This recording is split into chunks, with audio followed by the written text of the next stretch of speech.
নমস্কাৰ, মোৰ অন্য এটা ভিডিঅ'লৈ আপোনাক স্বাগতম।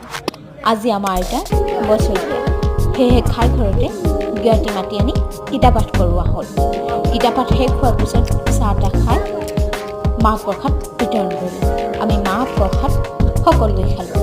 তাৰপিছত আনফালে মা আৰু খুৰীমাই ভাতৰ যোগাৰ কৰি দিলে। আপোনালোকে ভিডিঅ'টি প্ৰথমৰ পৰা শেষলৈ চাব।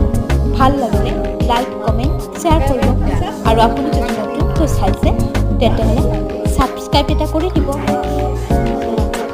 তাৰপিছত আনফালে মাহঁতে ভাত বনালে, দাইল বনালে, চব্জি বনালে, তাৰপিছত মাছ বনালে, মুড়ি ঘণ্টা বনালে। তাৰপিছত মোৰ ভাগত পৰিলে পাপৰ ফ্ৰাই।